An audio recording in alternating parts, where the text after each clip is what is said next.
गुरुदेव शरणम गुरुदेव नमामि। भोजन के बाद आवास मनुष्य की दूसरी आवश्यकता है। आदि मानव जब पैदा हुआ होगा तब कह नहीं सकते हैं कि वह कैसी अवस्था में इस संसार में आया होगा। जलचर और नभचर प्राणियों की भांति हो सकता है उसने भी किसी गुफा, खोह या खुले मैदान में इस संसार में प्रवेश किया होगा। कहते हैं आवश्यकता आविष्कार की जननी है। अन्यथा शीत और गर्मी के प्रकोप से बचने के लिए या फिर आक्रामक जीव जंतुओं से रक्षा के लिए पशु पक्षी और जानवर किसी भी सुरक्षित स्थान में निवास करने की इच्छा रखते हैं।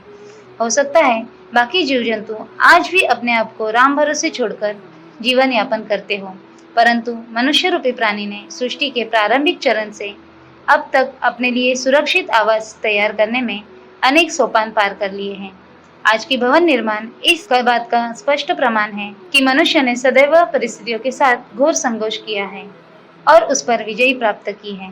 आदिकाल का जब दानव युग समाप्त हुआ होगा तब भी मनुष्य ने सुरक्षित गुफाओं और टीलों पर बिना किसी सुख सुविधा वाले मकान या झोपड़ी में रहने का उपक्रम तो कर ही लिया होगा। आदिकालीन वातावरण में अगर हम रहने की सोचें तो शरीर में एक कंपन होने लगती है। आज जिस प्रकार के सुरक्षित और सुख सुविधा युक्त मकान में या भवनों में मनुष्य रहता है वह एकदम संयोग या दैवयोग नहीं है। आवास की व्यावहारिक समस्या के साथ साथ मनुष्य को भोजन और पानी की भी आवश्यकता है। एक समय था जब आदमी जीव जंतु पशु पक्षियों को मारकर अपना पेट भर लेता था, परंतु समय के साथ साथ उनकी भोजन प्रक्रिया में भी बदलाव आ गया है। जब धरती पर अन्न, फल, फूल और साग सब्जियों की उत्पत्ति होने लगी तो मनुष्य को ऐसे आवास की जरूरत पड़ी जो खान पान की सुख सुविधाओं से भी संयुक्त है। फिर गांव बने, नगर बने और आज के समय में महानगर बन गए हैं। जितनी जनसंख्या आदिकाल में पूरे भारतवर्ष की होगी उतने लोग आज मात्र दिल्ली या कलकत्ता जैसे महानगर में ही बसते हैं। वैदिक युग में जब वास्तुशास्त्र धर्म के साथ जुड़ा तो भवन निर्माण कला में एक क्रांतिकारी मोड़ आया। इस काल में जो मकान बने वह मात्र स्वार्थ पूर्ति के लिए नहीं बल्कि गृहस्थाश्रम के चारों अंग धर्म, अर्थ, काम और मोक्ष को ध्यान में रखकर बनाए जाते थे। धीरे धीरे वैदिक काल समाप्त होने लगा। धरती पर जनसंख्या का दबाव बढ़ गया। जो परिवार बड़े बड़े भवनों में रहता था अब वह 100-200 गज के छोटे और सुख सुविधा युक्त घर या कोठी बनाकर रहने लगे। आज के समय में जब देश और विदेशों की संस्कृति एकीकृत हो गई है तो मकान बनाने की प्राचीन संस्कृति भी लुप्तप्राय होने लगी। 13वीं शताब्दी के बाद मुगल शासकों के आक्रमण के उपरांत भारतीय वास्तुकला में एक विचित्र परिवर्तन आने लगा।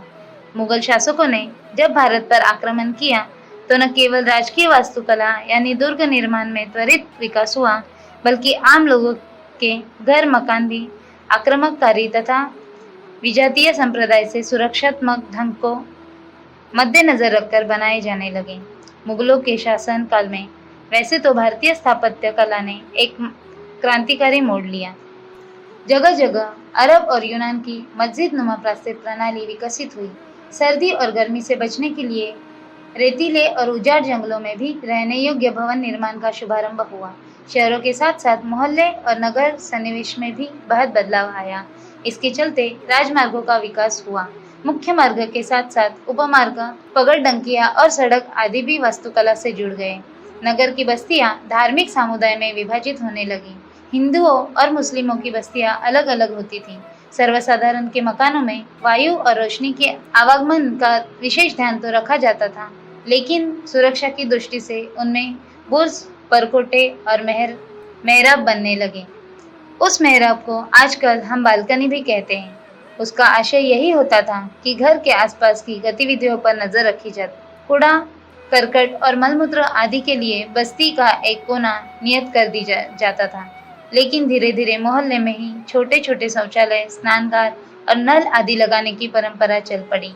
अद्यापि यह अवस्था भारतीय ग्रामीण परिवेश में आज भी सुचारू रूप से चल रही है, लेकिन बड़े बड़े शहरों में तंग बस्तियों, झोपड़पट्टी, झुग्गी झोपड़ी के आवासीय क्षेत्रों को छोड़कर सभी लोग अपने अपने मकान में ही जलमल व्ययन के लिए अलग व्यवस्था करते हैं। वस्तुतः छोटे से छोटे मकान में भी 10 या 5% भूमि पर शौचालय और स्नानघर बना दिया जाता है।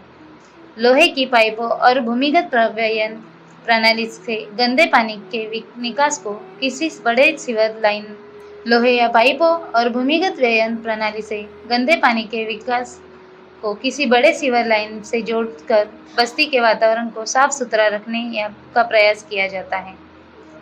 आधुनिक भवनों के प्रकार। आज जब विश्व की विशाल जनसंख्या ज्ञान विज्ञान से संपन्न है, वास्तु एवं स्थापत्य विद्या के नए नए प्रोग्राम हो चुके हैं। मिस्र के पिरामिड से लेकर अंतरिक्ष में रहने वाले बस्तियों को भी डिजाइन कर लिया है। तब भी एकल परिवार के लिए सुविधाजनक मकान की जरूरत बन गई है। आज के समय में मकान यानी भवन बनाना जितना महंगा और मूल्यवान हो गया है, उतना प्राचीन काल में नहीं था। अधिकांश प्राचीन वास्तु सहकार और सहयोग के माध्यम से तैयार होता था, लेकिन आज की बदलती स्थिति सर्वथा भिन्न है। शहरों को छोड़ दीजिए, ग्रामीण अंचल में भी रहने योग्य मकान लाखों रुपए की लागत में बनते हैं। महानगरों में एक सुरुचिपूर्ण घर बनाने में भी लाखों करोड़ों की लागत आने लगी है। इस समस्या से जूझने के लिए पाश्चात्य वास्तुकला ने बहुमंजिला इमारतों की परंपरा कायम की थी, जिसका परिणाम यह हो गया है कि पिछले 10-20 वर्षों में भारत के छोटे से छोटे शहर में भी गगनचुंबी अट्टालिकाएं बनने लगी हैं।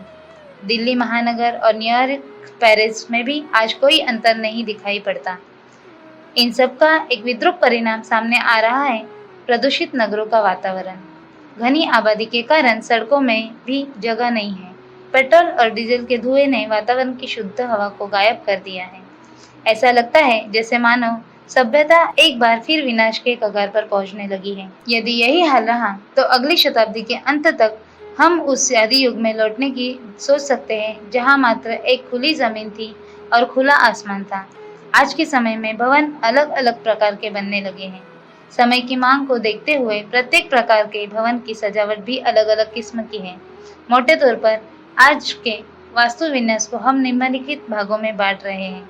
आवासीय घर, सरकारी क्वार्टर, व्यापारिक भवन या दुकान, सरकारी कार्यालय, अस्पताल, स्कूल आदि, लघु उद्योग की इकाइयाँ, विशाल फैक्ट्रियाँ एवं उद्योग बस्तियाँ, कॉलेज, विश्वविद्यालय परिसर, संग्रहालय, पुस्तकालय, क्लब, होटल, व्यायामशाला, तरणताल, मेमोरियल, स्मृतिगृह, ट्रस्ट, सभागार, धार्मिक स्थल, मंदिर, मस्जिद, चर्च आदि।